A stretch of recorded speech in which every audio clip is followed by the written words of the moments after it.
Hello, welcome to Pap Studio. This is Bhubalan. Today we're going to talk about how to migrate yourself to Kotlin programming language to a Swift programming language. So Kotlin mostly used for Android application developments, whereas Swift is mostly used for the iOS application developments. The syntax wise and functionality wise is almost the same except few syntax changes. So in this video we're going to talk about how easily you can able to differentiate these two, and if you know any one language, how you gonna migrate yourself to another language. So it's as simple as that. So just dive into the video now. The left side you could see the Android Studio, and the right side you will have see the Xcode here. So both will be having the playgrounds. Like a Swift, you can create a playgrounds by creating the scratch files, whereas in Xcode you just have something like a playground itself as a file name. So what I'm doing is I'm starting with the logging. So to log the information, I use a println, just provide the string here. Here also the same, like I use a hello, it will print the hello here. And whereas if I want to have the read-only variables, you can do this declaration by using the val.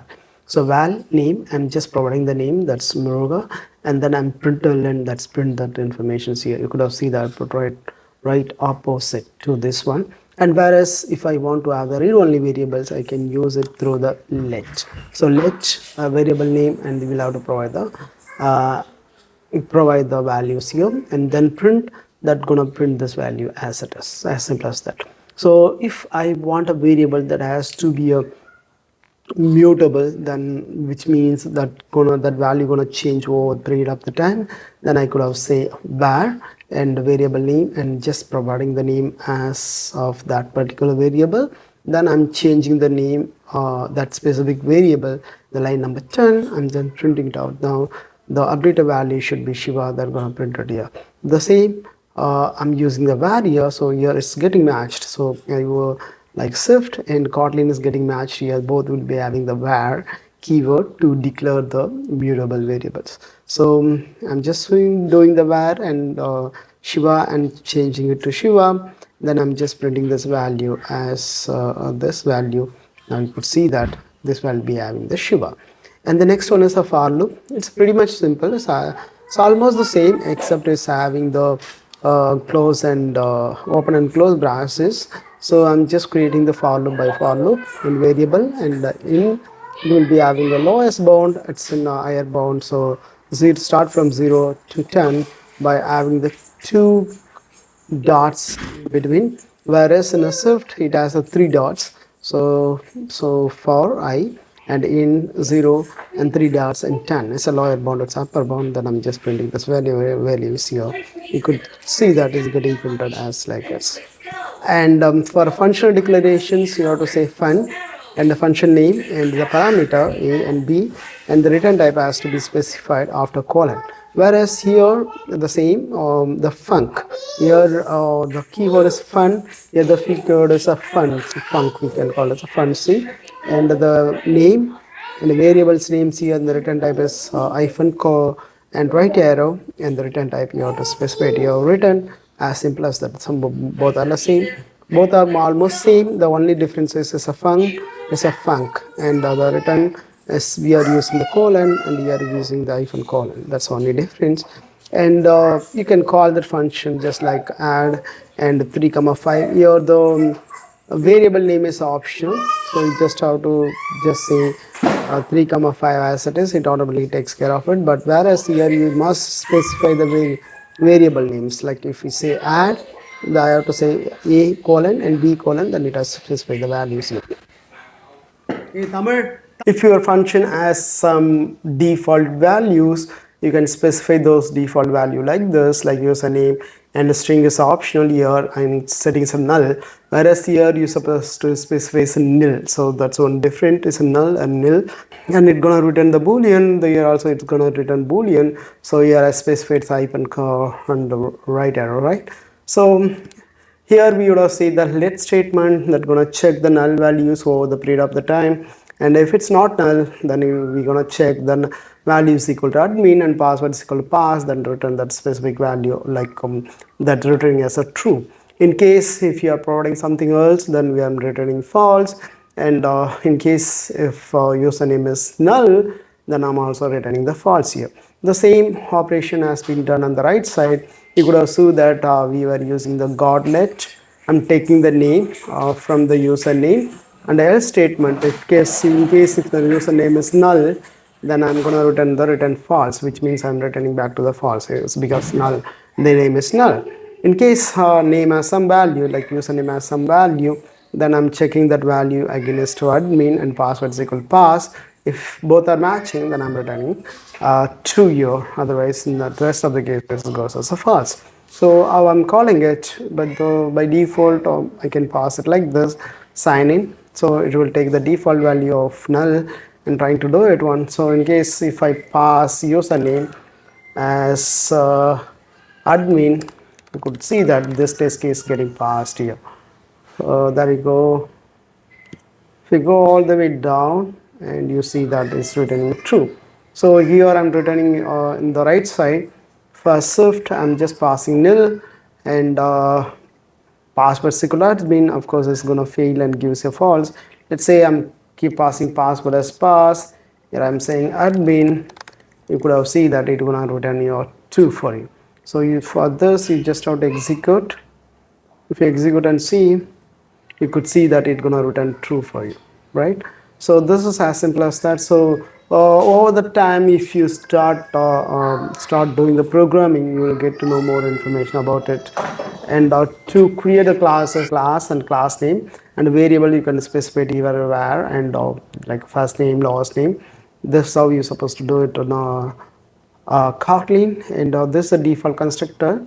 I'm just by default I'm setting as a null. By default I'm setting as empty strings for both other cases. In case if I want to have the secondary constructor, then I'm saying constructor and just passing that one variable constructor. Here I'm making another secondary constructor with two different variables, and I'm just assigning the values accordingly. So if I take one parameter, I'm just assigning that specific parameter to my first name, and last name I'm making is a null empty there. And whereas in another constructor, I'm taking the first name and last name and just assigning it to this respective variables.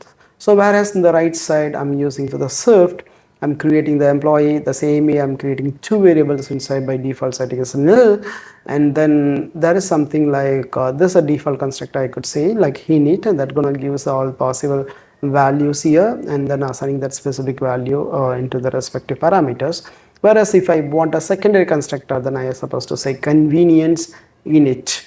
This is where you're supposed to take additional the constructive, what do I say, like a secondary kind of parameters. We call it the convenience parameters. We take just taking the one parameter out of it. I'm just passing that specific parameter to this main primary constructor as a first name, and then last name is equal to empty. I'm just saying that self.init so that it will call this one and print the values. Call this one so that it will assign the value to the specific variables. The way you're supposed to create object is like val employee, and you just specify the I'm using this secondary constructor to create a values like Muruga, and then I'm just printing this value. You could see this first name is getting printed as Muruga, and last name it's getting printed as empty because I'm not sending any value. I'm using this secondary constructor, right? So in case if I want to use next one, last name,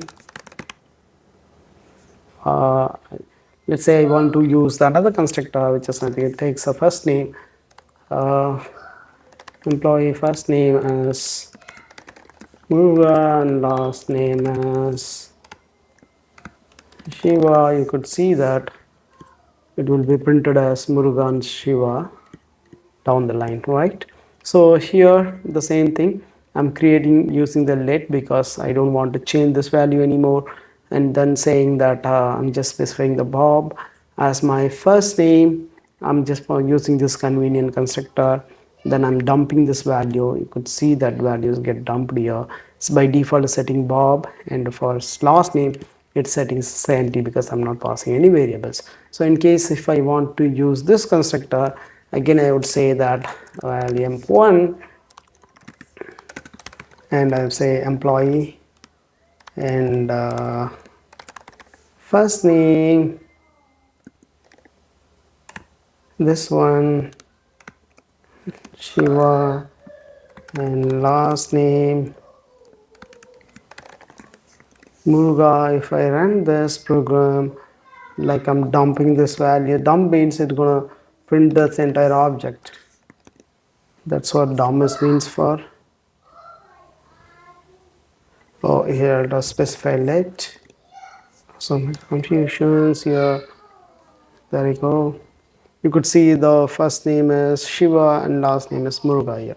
So I just given the right order. Let's correcting my orders, Muruga and Shiva here, so that it will both iOS and Android will be same.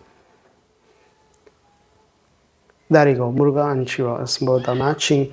And whereas we have something called as data classes, in case if you are handling one with the data, normal classes can be used for doing some utility kind of operation or some additional operation. You can go for classes in case if you are handling with the data, like something is getting from the server and then you just playing with those data, then you can go for a data classes in Swift. Okay, so to create a data classes, you have to use a data class and department is there, where these are the value getting from the server as part of the response.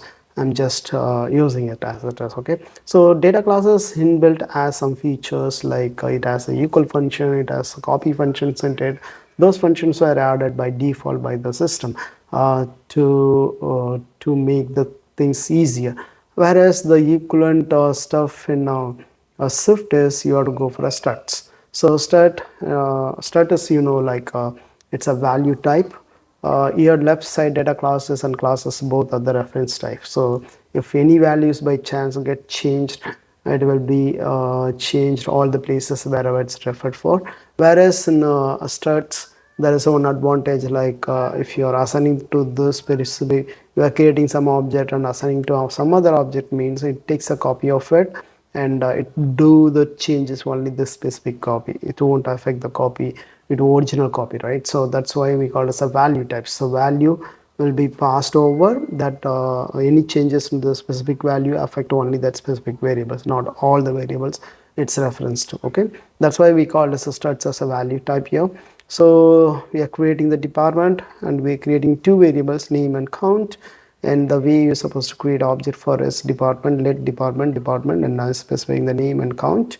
And if you print it, you could have see that it's getting printed here like optional it and count is equal to Android. So in case if I want to create another variables like a department one, I'm just doing this way, and when I do print it, I'm gonna print both will be having a different value. My department has different value as well as my department one also having a different value. Let's say if make it as a var, let's say if I create some object for this, I'll say department I'll say that it and 100. If I say print, and then it's gonna print that value department here, and again I'm creating another variable. I'm taking a department out of it, and then if I print that value, then I'm changing the department one dot counts equal to 200. Then I'm printing it. You could see that getting printed. I'm just printing the department as well. First I'm printing department. Now the expectation is both will be the changes we made here gonna affect this department as well. That's the expectation.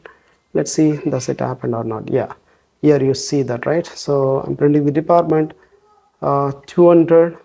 Actually it's an 100 while we are creating it, but since we change it, taking this reference copy and then we are changing the reference here, then it's automatically affect the original value as well. So as simple as that's a difference between value and reference. So documentation is in Swift we are supposed to use for the struts for all the Swift configurations and all. So this is the main difference. In case if you are using the interfaces, you have to use the interface here like a fly, I fly. You just have to say fly. Let know let others decide how to apply.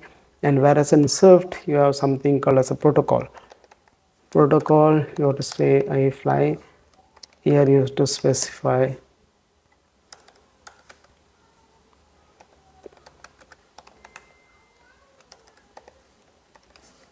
this is a different, this is a interface and this is a protocol. And we have something called extension functions. So extension functions, so it's very easy to define it here. Like if I want to write some function on top of department, you have to say department dot toString, or department odd. If it's odd department, then it has to say true, otherwise it has to say false. So we're gonna specify like we'll have to take a count of it, and we'll have to specify 2 is equal to 1. If a remainder is equal to 1, we'll have to say it's a odd, otherwise we'll have to say it's a even, right? If we want to call this function, we just have to specify println, and we have a department, then you say is department odd. So now you could see that it's giving you the false here because it's a odd value. So if in case if you want to, if you change it to 1, suddenly it's gonna gives you the true. This way this we call as extensions. Extension functions, like which means extension functions, which means without touching the class, we just can able to add the additional function at. Whereas the same way you can have this extension here. For that you have to specify extension, and then you have to specify department, then you have to specify that function name is depart art, then you have to specify the boolean, then you have to do the same thing here, take a count out of it and return divided by 2, and if it's equal to 1, then it could be odd. So if we want to print the value, we have to say department dot is odd.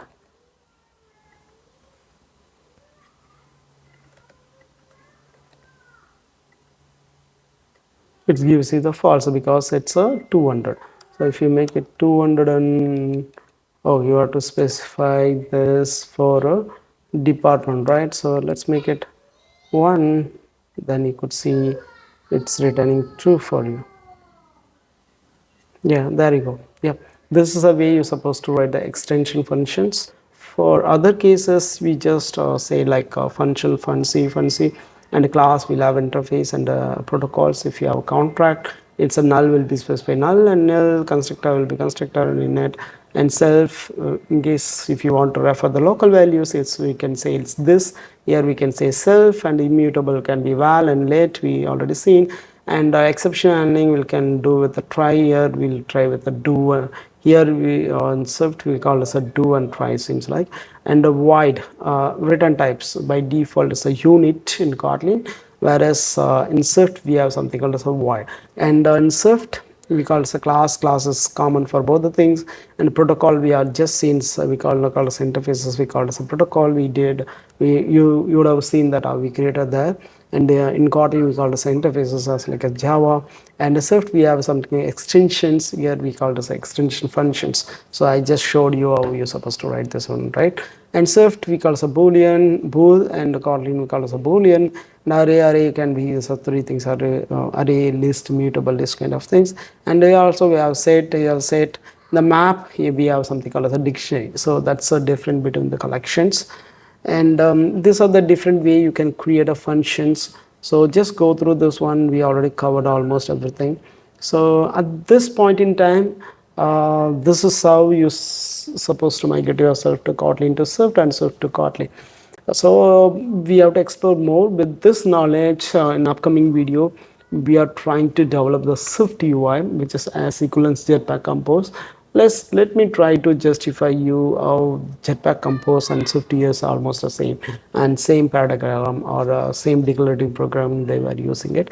And also we'll discuss that how Vue MVVM works in Jetpack Compose, how VM like view and model as works in Swift as well. So please subscribe and stay with me so that we can explore more on this. Okay, and that's it for now. Please, if you have a question, please put it in the comment section. I'll try to answer it. Otherwise, thank you so much for watching the video. Bye bye. Jai Bhim.